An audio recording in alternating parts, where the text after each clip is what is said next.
Why don't you give me your U.S. men's national team center back power rankings? Why don't we go 6 to 1? Take me from 6 all the way up to your number 1. Let's go, production. Put it up so I can get this going. Tell my man right here. All right. You got James Sands. Okay. James Sands is more of a versatility player for me, and that's the only reason he's on here. Still very young. I don't expect 6 to go to the World Cup. There he's there. Aaron Long is a tough one between him and Cameron Carter-Vickers, but we're going off form today. I would take Cameron Carter-Vickers over him. Captaining a European side in the Champions League is no joke. The first one. Mark McKenzie almost by default. It's been a better season for him at Genk. He's regained that form, so I'll put him at number 3.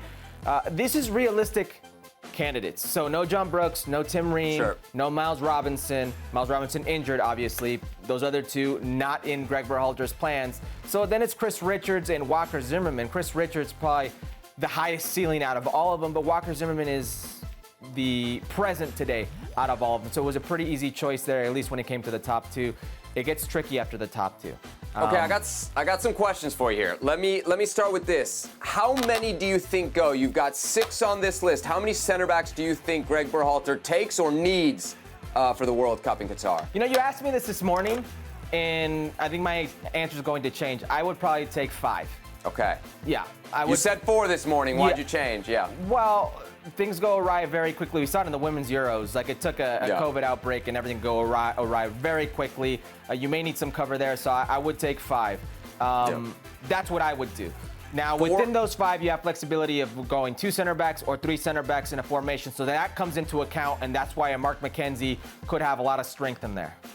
In the last camp, Greg Berhalter only called in 4 center backs, but in the last qualifying window, he called in 5. So take all that for what it's worth. Yeah. I'm interested that you have Richards at number 2. He's played only 47 Premier League minutes since he went to Crystal Palace. So obviously you're not basing that on form right now. So what are you basing Richards at number 2 at? Because that's really the spot everybody's talking about, right? Yeah. We assume it's Walker Zimmerman and whoever is number 2. Yeah, there are a few factors here. The biggest one is ceiling. I just think his ceiling's so much higher than any other center back. He's a good explosion waiting to happen. A lot of talent right there. And the second one is how you pair him with Walker Zimmerman.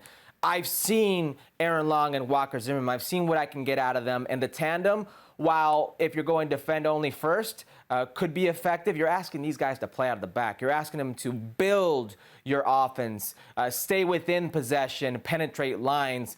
That combo, you saw what happened against Japan. You saw what happened against Saudi Arabia. 2, yes, World Cup opponents, but nowhere near where you want to get to the World Cup, which is the latter phases. So Chris Richards is a great compliment to Walker Zimmerman. Now, Walker Zimmerman has gotten a bad rep, if you will, when it comes to his playing out of the back ability, but he can play out of the back in different fashions. So the way those two can play out of the back, Walker Zimmerman is long switch. Walker Zimmerman, the physicality was Walker Zimmerman can give you on the offensive end of the ball in set pieces. And Chris Richards, left-footed profile, clean feet, penetrating balls within midfield, a good switch as well. I just think it's the partnership that complements each other the most.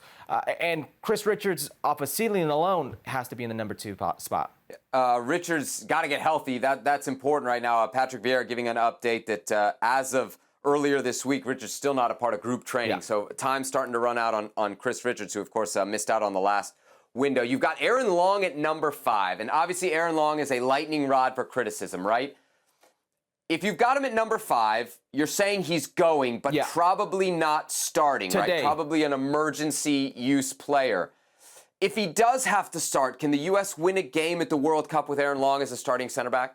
I've got no issue with Aaron Long starting a game in the World Cup if what you're trying to do is hold the 0. If you're not trying to build out of the back, if you're not trying to construct cleanly, if you expect the whole time that what you will be doing is defending. A player like Aaron Long, when physically fit, has shown he can be of use to you. But when you, Greg Berhalter, are asking him to do certain things that he's not doing week in and week out with the New York Red Bulls, it's a disservice to Aaron Long. It's a disservice to the U.S. men's national team, a disservice to yourself, and you're not going to gain anything out of that. Can he be a productive player for you at times in that setup? Sure, maybe. Will that happen probably the majority of that time? No.